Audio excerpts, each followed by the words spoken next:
Let me just quick say, Jeff Grimes cut his teeth as an O-line coach, which seems, for what Wisconsin's trying to do, seems like it makes sense. BYU, Colorado, Auburn, Vautech, and LSU before becoming BYU's OC in 2018. Grimes had really good success developing Zach Wilson, who had a season for the ages during the COVID year. So that's really good. He was a finalist for the Broyles Award there. He was a finalist again his first year at Baylor. Then things kind of went sideways a little bit at Baylor. And then he spent last year as Kansas's OC, which is, awesome because he got to work with Lance Leipold. And I'm sure that probably added to his bag of tricks a little bit. When I look at him, that's pretty cool. So, I know we kind of talked already about schematically what you expect. We're going to pound the ball. It's Jeff Grimes. He wants to run that wide zone and play action passes. And that's kind of his wheelhouse.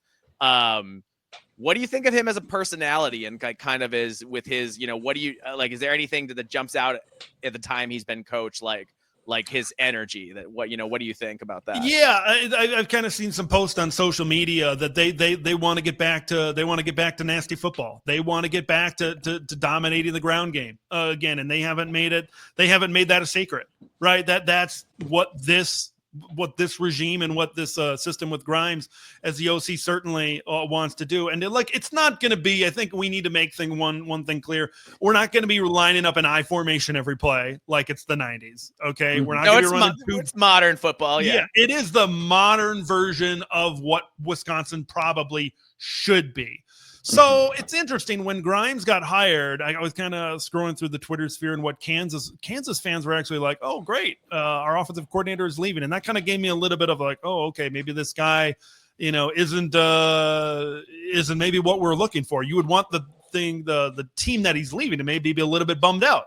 But they were still thinking about Kotelnicki. That's hard to get over. Yeah, I know. That's and we know how long that Leipold and Kotelnicki were together and what type of relationship that certainly had there. But Kansas put up some really good production. Devin Neal, their running back, I think was 1,000 yards back-to-back years, if I remember correctly, or close to it, maybe a second year. I can't exactly remember off the top of my head. But I think when I watched Kansas last year a little bit, and then I kind of look at the roster this year, and I'm like, okay, this can work.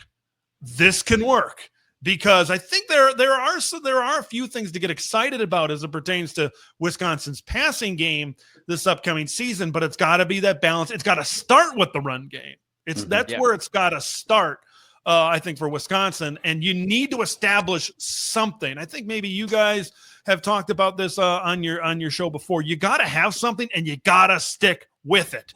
Yeah. That was the problem with Phil. Like 1 week, they'd be running the ball, and they'd have a ton of success. Gee, wonder if that's ever happened in this state before. And then another week, they'd come out, and they'd be throwing the ball, and they'd be like, and it's just like, no, you gotta pick one, and you gotta figure out who you are. Like it didn't seem like there was ever going to be a future with Phil Longo, right? It didn't ever seem, okay, this is what we're doing, this is what we're going to recruit to, and then we're going to go off from there. Like that, it just never seemed like that ever really leveled out. Now maybe getting this, it kind of really blends with how the Badgers have been recruiting over these last couple of cycles. So I think the hope is there, but there's a lot of pressure. Like if this team goes 5-7 and 5-7 is on the table, if they don't make a bowl game after making a bowl game for 20 plus consecutive years, despite the schedule, what happens? So yeah, there is pressure on this team to produce. I know a first-year OC, new scheme, that can be a little bit. Sometimes that can be a little bit dicey. So we'll see how fast they get off the ground here. Awesome. Well, let's talk right about personnel then. At QB, I was struck. Wisconsin brought in 2 capable quarterbacks in the portal. They got Danny O'Neal from San Diego State, looks like the backup, while former Maryland Terrapins QB Billy Edwards takes over the starting gig. Edwards has obvious talent. His performance had its ups and downs, but he's got obvious talent. He threw for nearly 2,900 yards, 65% completions, with his rock solid. He only threw for 6.9 yards per attempt, and he did take 17 sacks, which isn't ideal. He also had 15 TDs to 9 picks. So ideally, you'd want a little better TD interception ratio this fall. But to be fair, Maryland had a terrible offensive line that couldn't block at all. So he was running for his life a lot. That said, they had some really nice wide receivers in Prather and Felton. So Mike Locksley raised a few eyebrows this spring when he strongly implied that at least one player on the team last year was chasing a bag rather than focusing on the task at hand. And if you believe the rumors, that was a shot at Billy Edwards. So Edwards left. And the question now is, who was the problem? Maryland or Edwards? And do we see a more consistent version of Billy Edwards this fall? So I'm curious what you think about Billy Edwards and also Danny O'Neil. So you have with a little better depth than I think, obviously, when you had Braden Locke as the backup. Yeah, I think they brought in 2 portal quarterbacks to be like, hey, dude, if a guy gets hurt, like it's happened with Mordecai and Van Dyke, we need somebody else. Because that's like, man, you talk about the problems. It's of bad luck. Like, man, really bad luck. Who knows what happens if they keep their quarterbacks healthy, you know, throughout those last couple of seasons. As well, the Badgers played in a couple of tight games last year with Braden Locke. Who knows if Tyler Van Dyke is the quarterback, against Oregon? Who knows how that one pans out? Penn State, who knows how that game certainly pans out? Closer games against good teams, certainly. But that's, I think, the insurance policy a little bit there with Danny O'Neil. Billy, I think Billy, he showed some flashes. He showed some highs. He certainly showed some lows. I'm sure you guys know about that in that game against Minnesota, where he certainly turned the football over a lot in that specific game. But we had a good time that day. Yeah.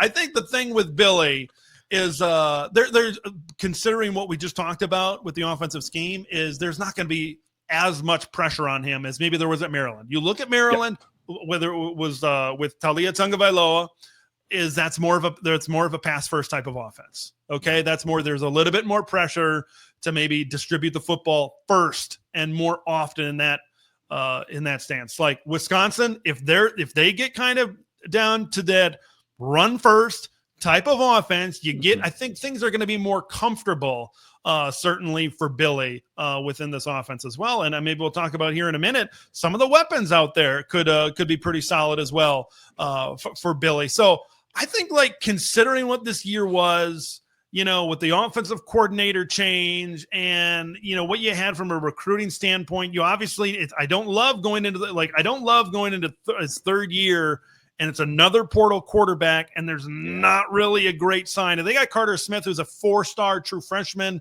He's a little bit more mobile, but he's got a lot of development, I think, to do. Like it wasn't really a super promising future at the quarterback position. So I think it's a solid option, I think, for this season. If they can maybe play to their strengths, hopefully in the run game this year, then he can certainly work off that play action and he can certainly have better matchups, easier reads to certainly make. And that maybe limits the type of turnover heavy game that Billy had against Minnesota last season.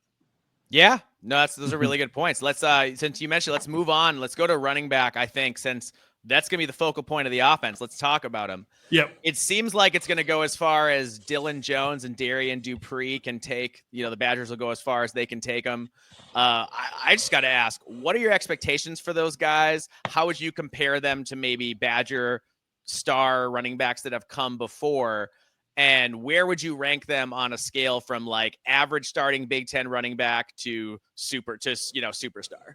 Well, this is interesting because both these guys, Darian Dupree and Dylan Jones, came out of the same recruiting class. They were both true freshmen last season. And Darian Dupree got a lot more run than Dylan Jones last season earlier in his career. And I almost thought, maybe it's kind of maybe based on their skill sets a little bit, but I thought maybe it was the other. When I looked at high school tape, I thought Dylan Jones popped a little bit more than Darian Dupree personally. So that was, if Dylan can kind of,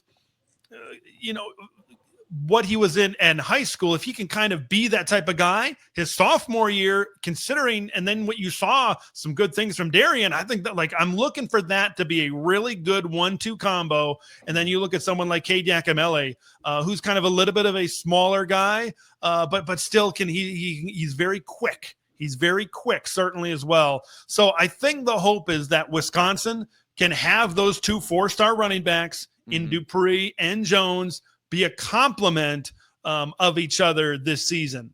That, I think, is the hope. Look, do I think either one of these guys is going to be in that upper echelon of Wisconsin running backs? there's still maybe a long way to go to maybe get to that point. We're dealing with high expectations, I think, there. But I think what Wisconsin, I think, is looking for is that to be a really good 1-2 type of combination in the run game. And they've got 3 returning starters on the offensive line, even though a projected offensive line starter at left tackle looks like he's injured and out for the season. This is still a veteran offensive line, which we know that's where Wisconsin's success has really started in the past. So I have confidence, but these guys are still young. Even though Dupree got some run last year, he's still just a sophomore, really coming into his first year starting. Dylan Jones, he redshirted last year, so that kind of tells you, you maybe how much he didn't get on the field last season. But I think Dylan can be I think he can be an explosive running back. I really do. So I'm looking at the combination, maybe instead of maybe one guy really rising above the rest. But I think there's good depth. I think there's good depth in this room with Yakamele, who we also saw last season. It's like they have to be good, because all of a sudden what we kind of talked about with your previous questions, like, well, what happens if they can't run the football? What happens if these guys can't really? Because now the pressure gets put onto Billy Edwards. Now you kind of see, like you did at Maryland, you can get highs, you can get lows. They only won one Big Ten game last season. So I think what they want Billy to be more steady. And I think for Billy to be more steady, these guys, these young running backs need to step up and maybe start to realize some of their expectations running behind a more veteran offensive line. Yeah, I think it's just, for me, what's so odd as a Minnesota fan, and I'm sure, it's definitely hitting you as a Wisconsin fan, is we are so used to knowing exactly who that next superstar running back is going to be. Like it was just every time someone left, it was like, oh, but it's this guy next, and it's this guy next, and it was just. I remember when I first heard about Jonathan Taylor, and I was already upset, and I'd never seen him. yeah, I'd never seen him, and I was already mad. So it's odd that and I'm these guys, I've heard wonderful things, I've heard great things in the offseason and a lot of high expectations, but I'm not hearing the confidence that you were used to hearing for decades, I guess at this point. So that's just a different take and odd. I mean, not to say they can't find success. It's just, I'm used to hearing about some next up and coming superstar and being proven they were right, so it's just like you feel good. I don't know. It's just like, I don't know how you want to feel great, but I think maybe kind of what we've seen, certain, like everything, like if you're operating from an older Wisconsin mindset, it makes sense. All right, 3 returning offensive starters, 2 young running backs, plug them in, let them run crazy. It makes sense. But when you're kind of switching things back, what is like this version of a Wisconsin going to look like? Like, I think that's I think the thing we're just not absolutely sure about. But I honestly think that there is potential for both of these guys to really, it can be a breakout combination. I really do. And Wisconsin can, I think they can, we'll talk about the schedule, I'm sure, later, but Wisconsin can achieve success if these guys really step up into a big role and this offensive line really comes together. I really believe that. I'm just like, but in previous years, I'm like, yeah, it's going to happen. This year, I think like this whole Luke Fickell thing has taught us, don't like expect anything. Don't think anything is like a sure thing, because it's not.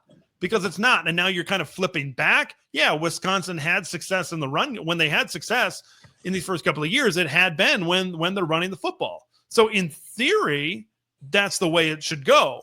But now where it's maybe their point A of their offense, we'll see exactly what these guys can do with expectations. So it's going to be interesting, because as the run game goes, this Badger offense certainly will most likely go. Yeah. And I mean, it is, when you have that pair of freshman backs, that's exciting though, because they come back and they can make a big jump. I remember when we had Rodney Smith and Shannon Brooks, and those guys flashed as Frost, and then by their sophomore years, they were finished products pretty much. Once that running back gets 1 year in an S&C program and the weight room and the explosion, and like you see guys kind of max out their athleticism, then also watch some film, you can see guys take a big jump. So that's really exciting for sure. All right, let's move on and talk about the wide receivers and tight ends. I wanted to save the O-line for last because that's Jeff Grimes' little baby. But so we've got Ohio State transfer Jaden Ballard. Mhm. We've got returners Vinny Anthony, Tresh Kekahuna at wide receiver. At tight end, we've got Tucker Ashcraft, Lance Mason, some more experienced players. What are your, it's no secret that the wide receiver play has been somewhat underwhelming in recent years in Madison. They were expected to step up in Phil Longo's scheme and, had some drops, had some issues getting open, stuff like that. Do you see that improving this year, and maybe Wisconsin with less pressure on the wide receivers, maybe it'll be easier for them to produce because you'll have 8 guys in the box on defense? That's kind of the way that's in theory, the way I see it. You needed more depth in the air raid. You need at minimum 4 really good wide receivers. You need just a lot more good bodies in there. Now you look at this, the way that this Wisconsin team I think is shaping out. You don't need as many bodies consistently across every single play during the season. So when you kind of look at this, group, Vinny Anthony is a speed guy. He can certainly get over the top. That's I think exciting. We've seen some really good flashes from Vinny. Now this is hopefully the year where he puts it all together as that deep threat, that guy that can maybe take the top off of the defense when you run. Oh, let's do it a couple more times. Run. I just get excited saying that continuously over and over. Bring back the fullback. But he's the guy is now when everybody creeps towards the line of scrimmage, that's the guy that you want to take atop the defense. And then Tresh Kekahuna, once again, he had a lot of expectations when he came in to Madison. You can see it was last year, I think Purdue, you saw the big playability of him working out of the slot. So you got your X on the outside. You've got Tresh Kekahuna certainly in the slot. They had Tyrell Henry who came over from Michigan State, another guy that's certainly in that slot role as well. You mentioned Jaden Ballard. Jaden Ballard was a 4-star, I want to say top 150 overall type of guy coming out of high school, but he was a lot. Remember what was it? The receiver that went from Ohio State to Iowa. I'm forgetting his name already. The Caleb Brown. Yeah. Caleb Brown. He was it's just he was that type of guy, 4-star, top 100, top 150 type of kid. And then it's it's Ohio State's wide receiver room. If you're not just an absolute freakazoid, you're going to get left behind. Oh yeah. And I think the hope polished, is that even if you've got the skills, if you're not polished, they're going to forget about you. And I think the hope is that okay, Jaden Ballard was good, but he just wasn't good enough to be a top 3 or whatever wide receiver at Ohio State. If that's the type of guy that Wisconsin gets, that's another guy that you can land to. Now you've got Jaden Ballard on the outside, who's 6'2". You've got Vinny Anthony on the outside with a lot of speed. You've got Tresh Kekahuna coming out of the slot. Now you got weapons. And then you I mentioned Tyrell Henry. Chris Brooks has been a guy that's been in the program. Joseph Griffin, a 6'4" wide receiver that transferred there from Boston College. I think it was the beginning of last season as well. Okay, now you're starting to plug in some of this depth. If those first 3 guys really come up and really step up to the occasion, now you create some balance. Now you run the football. Now the play action certainly has you some threats down the field. And now if Billy can get some more confidence mid-season in the throw game, right? You get started with that. Now the run lane's open. It's football 101. It's balance, right? You got to take what the defense gives you. You don't want to be in such a position where one part of your offense, like when Braden Locke, he showed tiny flashes at times, but it was very clear this was a Wisconsin offense that just they couldn't go to the pass game consistently that often. Right. And then they needed to obviously come back to the run game. The hope is with a veteran quarterback and these receivers is you can achieve some balance and keep some defenses off balance. They brought in, the tight end position is very interesting because they brought in Tanner Koziel. Ball State was all about him. And then they brought him in. And then that was in the what would that have been in the winter portal, and then in the spring portal, he transferred out to Houston. They had a wide receiver from Idaho and Mark Hamper, who did something very similarly as well. But I think it was very big that Wisconsin was going to get a tight end, and they got someone by the name of Lance Mason from Missouri State. He put up some big numbers. He was another like pass catching type of tight end, like Tanner Kojal was as well. I think he was like an FCS All-American his last season as well. So it was very clear that this staff was like, we want a great pass catching tight end. So you need one in a power running scheme. You do. So I'm really glad that they have like Tucker Ashcraft, you know, all due respect to the guy. Like, you know, he's not a guy that you maybe want as a top pass catching tight end one type of guy in there. I think he's certainly got a role in this offense. And I think he really fits better into this tight end 2 type of role where he is going to exceed as a blocker at 260 pounds, maybe some goal line type of situations as well. And then in these normal situations, you have a 6'4", 240-pound Lance Mason in there that can certainly run around on the field as well. So that's the hope, I think, is what certainly ends up at the tight end position. I know the tight end, it's not exactly the number one priority in an air raid system, which once again, we get back to that. Now I think having the tight end back into this thing certainly brings back days of old when you had Owen Daniels running around, when you had Fumagalli running around, and you had some of these other tight ends that Wisconsin has that they've had over the years. You know, when you said Owen Daniels, my heart dropped into my stomach a little bit. I'm like kind of upset now. I'd forgotten about him. That was painful memories. All right. Let's move on to the offensive line. Sure. So 3 starters back, and I was saying including the starters at tackle and Riley Mahlman and Joe Brunner, but you said there was an injury? Yeah, Kevin Haywood. Haywood was a 4-star guy that came out. Everybody's really excited about him. And, you know, he was probably slated to be in there at left tackle this year, but you know, he goes down. So they got to find a way to find somebody else over that left tackle. Like he was really slated to really step in and step up at that position, and now he's not there. So that's something that they've got to figure out. But I think there is certainly a lot of positivity on this offensive line here for Wisconsin, considering those 3 starters that you mentioned, especially Riley Mahlman over there at right tackle. So you know that one hurts. Yeah, so that's something that the Minnesota kid for anybody who's wondering why I'm upset about it. Absolutely. So that's once again, that's where it all starts. It starts on the interior, and they got to kind of lean on these 3 guys, and then whoever plugs those other 2 spots to be able to really roll in there. So if they can certainly get that group going, that's certainly going to help everybody out. Okay, so what I had, at least based on my knowledge, that we had Heinsohn, Renfro, and Mandel on the inside. Does that sound right? Or what do you think? How do you think that shakes out? Yeah, that sounds accurate. You know, that sounds about accurate. It's still very up in the air as to how this is all going to play out outside of Brunner, outside of Renfro, outside of Riley Mahlman. I don't know how much clarity that spring really provided all of that. So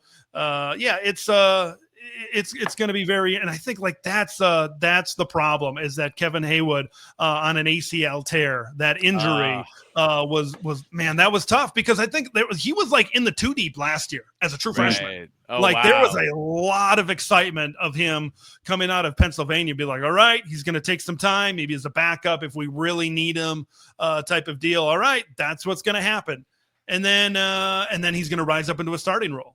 And very difficult to be in the 2 deep as a true frosh on the O-line. It is very difficult. You have to be a special talent. Yeah, it's very difficult. And then, like that was the natural progression of what the thought was. And now that's not there. So they got to try to find a way. They've got to try to find a way to figure it out. I think there's a lot of guys, a couple of which that you mentioned are certainly in that role. But I think that's going to be one of the main priorities of this staff for fall camp. We got to figure out specifically left tackle. Like you got to figure out left tackle. And you got to have that solidified, because you mentioned the pressure that Billy Edwards was on last year. Got to have that solidified. Offensive line, of course, going to be a huge key to the Badgers' success.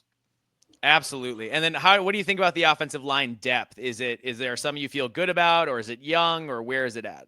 It's younger. It's younger. You've got a decent amount of true, I should say, not true, redshirt freshmen on this team. Emerson Mandel is the guy that you talked about. Colin Cubberly, Ryan Corey. They're all redshirt freshmen, Sure. certainly right now. So this was like Badgers up front. They brought in some transfer. Like Renfro came over from Cincinnati with Luke Fickle.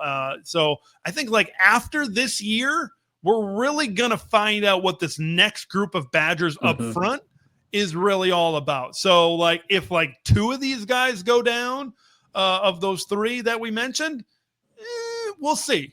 We'll see. We're going to find out really quick on what the future is going to look like up front, certainly for Wisconsin. Awesome.